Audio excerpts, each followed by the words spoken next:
Critical hits of the week. Yeah.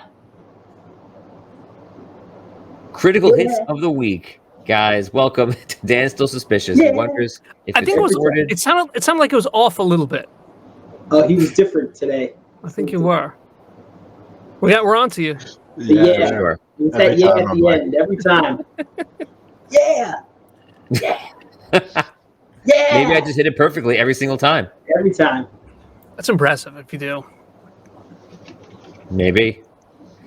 Guys, welcome to the show. This is the show where I try to fool everybody that I'm saying the intro or not saying the intro. No one seems to know. But also what we try to do here is we go over the week's funniest, coolest, and most interesting, best TikToks, memes, and such, all in fantasy tabletop. And we try to vote on it and see what we think is the best ones and which ones made us the happiest the most.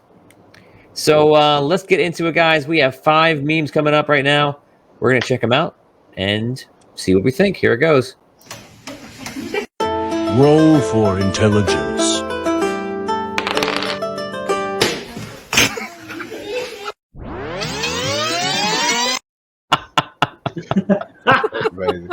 Why did he smack it? Was he just frustrated? I gotta see it again. Roll for intelligence.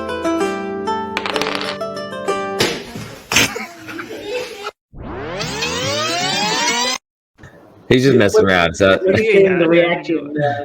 that was funny. So I guess this could easily spawn a conversation about rendering aid during Dungeons and Dragons to another player. I feel like this is a source of some sort of contention. I noticed because sometimes as a DM, people are kind of like, well, they feel like they should bring him back very easily, and it shouldn't be really be a thing. And sometimes they feel, I guess, the opposite. I don't know. It's kind of a hard thing to express, but I noticed that there's definitely some sort of uneasiness about how easy or hard it should be to bring somebody back up. What do you guys think? You mean from unconsciousness or from death? Unconsciousness.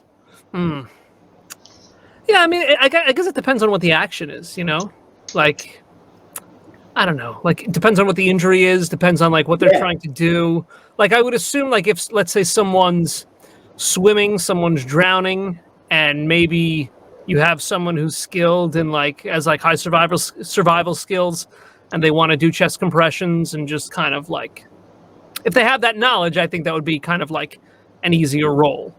Plus, with their high bumps. It's like a "What's the Roll" episode now. Yeah, but I was thinking, like, we've seen it in movies and TV so many different ways too. You've seen the quick, like, somebody's passed out and they throw like a glass of water on their face and they spring back to life. Versus, like, what comes to mind is the Tarantino Pulp Fiction. The needle to the chest. Oh no, the wolf back. She's out. She's unconscious in that scene, and it's such an amazing build-up till they finally, she snaps out of it. But so I think it really depends on the scenario, like Dan was saying, like what happened and what the situation is, and it could be a splash of water to the face or precision surgical needle to the heart. Yeah. So I've seen it controlled sometimes where it's like you have to achieve a certain number, and it just periodically that's the number you have to achieve. Do you guys like it that a dungeon master will raise it up, lower it down, depending on like what you just said? Like, okay, well, they should come right back, or no, it's a bad injury, it should be higher. Yeah, I mean, especially like if someone has like a gnarly like gash wound or something, or like an axe wound or something like that, that's like messy and chopped up. And you say like, okay, I have my whatever, like my healing tools, and I'm gonna sew up the wound. You're like, wait a second, like his arm is hanging by a thread. You're not just gonna like take a needle, you're not just gonna string it all back together with a few stitches. So like something like that's gonna be really difficult. But then like if someone's at 0 because they got like the wind knocked out of them or something like that, like you might be able to just drag them to safety, and like Damien said, splash some water on them, or I don't know. Maybe like give them some rations or give them some water or something. Some smelling salts. We smelling salts. Times. Yeah. Get that. Let me give you a little whiff. Come that right stuff at is nuts. I've never tried it, but I've seen videos. It looks amazing in movies. Yeah. Let's go to number 2. Meme number 2. So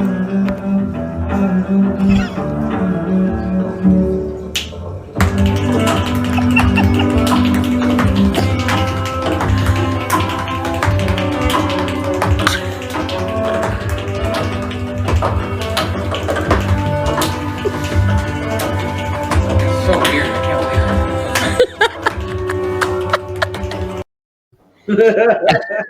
So this is an older one, and I've seen this before, and I've watched that like 7 times in a row. And the first time I saw it because I thought it was hilarious, and I even love it more.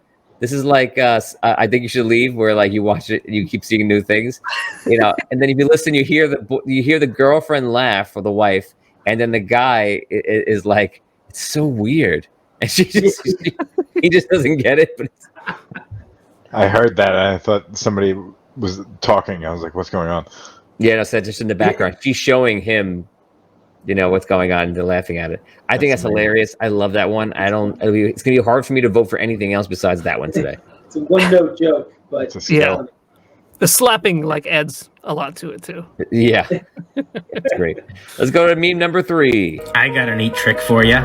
It only works once, but oh boy, does it work. If you want to make your players paranoid, here's what you do. Message each of them privately and tell them to roll a d20. Tell them to share the number with you and no one else. It doesn't actually matter what they roll, but they don't know that. After they send you their resulting number, send them another message saying you are not the doppelganger, and also tell them not to share that message with anyone else playing the game. They will be confused. They may have follow-up questions. Don't answer any of them. And do your absolute best to never bring this up again. Your players are gonna think about it though. They're gonna think, I'm not the doppelganger, but who is? They might even think that if one of them is a doppelganger, they'll probably try extra hard to seem like they're not. You're gonna have some paranoid players. Until they realize none of them are a doppelganger and you're just fucking with them. Yes. I like So there's definitely a few times where it's like you want to throw something in the mix just to make people like off guard or messed up a little bit, or take some like the other day, take people out of the room, so you all come back in and you just don't know what's going on. It definitely messes with your head. So let's use that example. We just did that recently in our tabletop on last Wednesday. What did Dan and Damien? What did you guys think about that? Did it mess with you?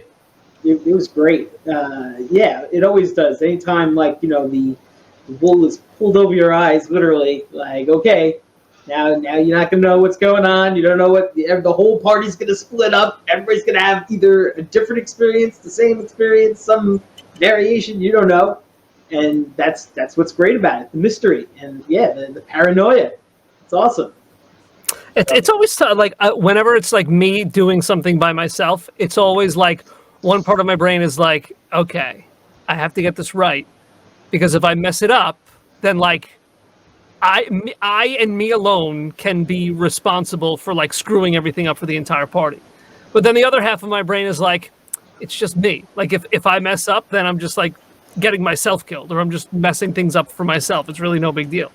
But you never have any idea what the DM is thinking, which is kind of, the whole idea It's here. hard to know how pivotal your actions will be. Yeah. Right. There's always the old trick of like, player announces their action, and then you just like repeat it in a questioning tone. It's like, I walk through the door. You walk through the door? Oh yeah. No. What? No. Wait. No. Wait. Yeah. That's like my bread and butter. I usually do it now just for fun, or if I feel like people, I tell you all the time, I feel like people are one way or the other, I'll try to bring them back. And I'll just be like, I did to Liam the other day. I was messing with Liam. Because Liam said, I go in the room and I put the body in the mirror. So I go, you go in the room? You go inside the room. And he's like, yeah. Yeah, I love- that was great. The best is when you do it to Brooke, because she always says no, as if like you're crazy for even suggesting that she. Like, okay, I walk through the door. You walk through the door? No. Wait. She actually does this. She goes, no, wait, what? No, she's just like, no. She goes, no. She goes, Tony. Oh, I don't know what to do. She completely loses it. The best was Vin Bonatti, who plays with us. Melissa's on the show right now for No Patrol, and that's her husband. And this is with Damien. No, I told the story before. Damien was there, and there's one time Vin was supposed to do something. I cannot remember for my life what it was now, but so I start doing it, and I'm doing it so that because in the beginning, if people like are just this is the answer, I don't like that, so I play back and forth, and so I've never had one that was so successful as this one, right, Damien? Where I told Vin, I'm like, we'll just say, oh, it's whatever it was. I was like, so you're gonna open the chest? And he's like, yeah. I was like, okay, so you're definitely opening the chest. I'm gonna give you a countdown. so Yeah. It's like I'm gonna do a countdown. 5 seconds. Tell me if you're definitely opening the chest. And he goes, wait, I don't know if I'm opening the chest. So I'm like, okay, you don't open the chest then. He's like, but I might open the chest. I was like, so you're gonna open it? He's like, I think so. I was like, okay, 5 seconds, you're gonna open the chest. He goes, 5, 4. He goes, no, wait, I don't open it. And we went on, and he's debating it, right? And I just let it go on. It was 45 minutes. What? 45, and after a while, I'm just doing it because I wanted to see. I was just bored. I just want to see how long he would go. It was like the greatest balancing act I've ever witnessed ever, because it was he pondered and went back and forth and thought about every possible angle and every little which way you could look at it, and think about the situation, every possibility, everything. They never go that long. And I literally had to release him. I was like, fine. I just stopped. Go ahead, make your thing. That's it. Never was that successful before. Did you tell him you were messing with him? I think so. That's so funny. No, he definitely knew. Like after He a still little doesn't know while. which one's right. I think at the end, I just tell. I say like, I go, Vin. I'm like, okay, what do you want to do? I just kind of like. It was a balance. He eventually had to make a decision. He was after 44 minutes, he knew that you were messing with him. Yes. No, after 45 minutes, the rest of us were ready to. They were like, "Let's go make a decision." Yeah, like he was like, "Come on, we gotta. What are we doing here? Are we playing a game, or are we sitting here watching?" I think Vinny was there, and Vinny goes, "Stop doing it, Tony. Don't do this anymore. Stop torturing." He did, yeah. He tried to get you to stop. So sometimes Vinny Pro on the show would look at me. He's like, "Come on, what are you doing?" Funny. Here we go. Number 3. I got a neat trick. Oh, we did that one. Number 4. Wait. Yeah. Say that again?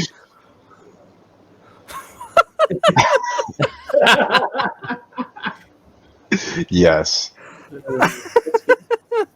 So that's funny. When DM's running out of ideas, sometimes that happens. Sometimes the well runs dry, and then you're like, "Oh, where am I going to go now?" Because like just something happens. Maybe you're on a tangent of a tangent, and you're like, "I don't know." That happens. Basically, right. Deluxe is right though. That was Rob last episode. And then a character comes along. Yeah, that was desperation last episode. Ryan, have you ever had that moment with me or with anyone else you play with where like the DM is clearly messing with you or trying to make you go back and forth to figure something out or anything like that? Similar to the Vin Bonatti situation, or or whichever. Played like the World War III, like running out of ideas, so I'm gonna start some. I guess any.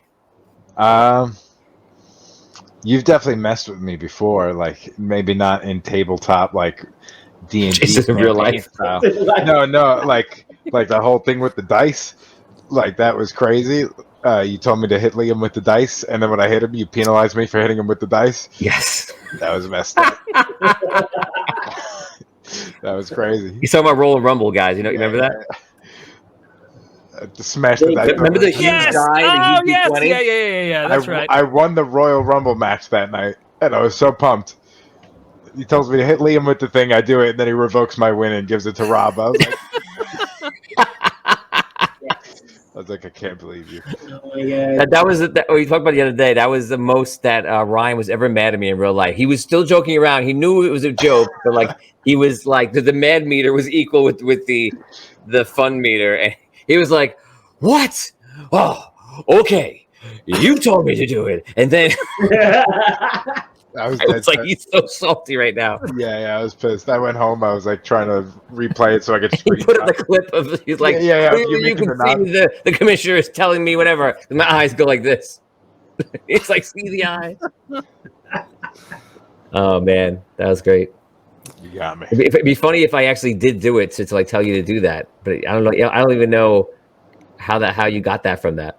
Yeah. That's crazy. What you try to do right now is just nuts. What are we talking about? Yeah.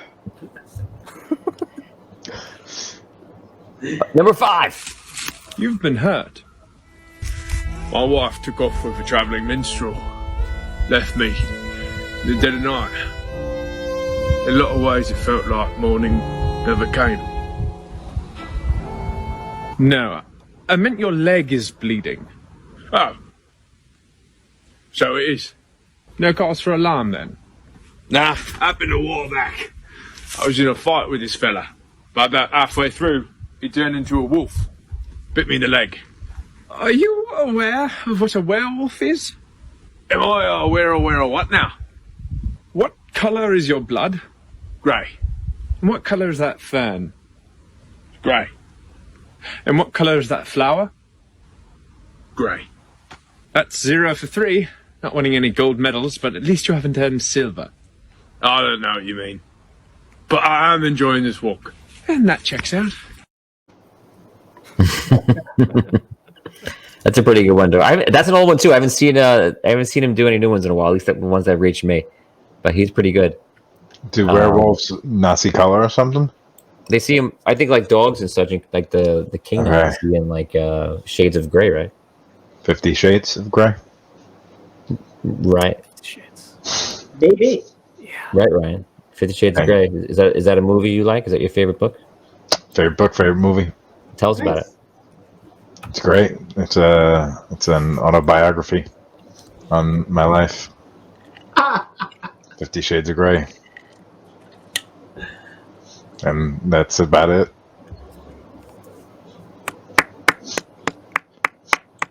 I was about to change my camera. Brilliant. 50 Shades of Ryan. That was great. Who would read the book 50 Shades of Ryan Aquafrida? Who would read that book? Read that book. I don't know. David's like, no. I mean, No. David's not. Right. probably not. What? Rain's Lullaby. Ryan, I'm a fan. Don't get me wrong. How about this? I would probably buy it and not read it. If it's I actually respect your that. book, I would buy it to support you, and I'd probably never open it. Wow. Mr. R34 says the 6-second countdown, evil. So much extra pressure. I love when Todd says, I love when Tony the 6-second countdown. You see people's true decision making. That's exactly what it is. That 6-second countdown, it just makes you, and that's why at home everybody's relaxed. And they were like, "Why'd you do that?" But literally, when you're there looking at me and I'm counting down, all you can think of is time is running out. And then usually just go with your first panic decision. Rob Spataro will always go with his panic decision. That's why he's so great to watch under pressure. Like, I can watch any show with Rob just making decisions under pressure for hours on end, and it's enjoyable. The secret to overcoming the 6-second countdown is to realize that you do have 6 seconds. Like, that is time that you have to make the decision. So if you actually use the 6 seconds to Right? make a decision, whenever you do it to me, I always wait till 1. I always give you. Yeah, you do. I know you take your time. He's taking his time. He's thinking Yep. about it. That's amazing. No, I'm freaking out. It's like 6 seconds. Let me just think about everything else in this time instead of thinking about the thing I'm supposed to be thinking about. Trying to make a decision here. Yeah, it's tough. How many seconds do you think you lose in the 6 seconds worried about the 6 seconds? 4, at least. Yeah. 4 seconds. Which leaves 2 to make the decision. True. Because at that point, it's like if I'm gonna spend 6 seconds making a decision, I might as well just spend 2, because what's the difference, really? I mean, I'm sure there is a difference. Clearly, for Dan, there is, but not for me. Why is it 6? It would take a year. Because I do 6 because in rounds, although the new system we have is actually moved it up to 10 seconds, but in tabletop, For Dungeons and Dragons, at least, it's 6 seconds in a round. Okay. So now, technically, you shouldn't even have the 6 seconds. But through our whole gaming time, it's just like people just do whatever they want. They'll take forever. They're deciding on things. They have plenty of time, and they go back in time. Say, oh, well, you know what? Before that, I do this. So it's not going to happen. So 6 seconds is what you get, and that is over. And sometimes I have to call it. Not often, but sometimes I count down to the end, and the person didn't make the decision, and they get kind of a little upset. Some accept it. Some get a little upset. And I feel like that's a good decision in itself. Just like, all right, yeah, it's just whatever happens. If I die, I'll die. Sometimes. I can't live with that. I have to make a decision. And the clarity of mind feat is awesome. right. And in the beginning, no one understood. Seconds. Yeah. No one understood that. They didn't see the value in it, and no one was getting it. And now they're like, no, this is the best thing in there. So Rob loves it. He goes, Rob used it recently, yeah. Yeah, Rob feels like he defeated me in mental combat. He goes, clarity of mind. He goes, I get 60 seconds to do whatever I want. He used his 6 seconds to say his speech. He was so happy. He was like, I used that thing that you gave us. And now you gotta wait a whole minute because I'm gonna just sit here and talk about it. Right. Like, he probably just does the same thing he was gonna do in the first place. That's usually what winds up happening. Like, you have your first decision, and then you think it over, then you rethink it, and it's like, all right, 6 seconds. All right, just go with the first thing. Probably it's probably the best. Yeah, that's usually is probably the case. So that was all of them, guys. That was our talk about all these memes real quickly. Meme number 1. Roll for intelligence.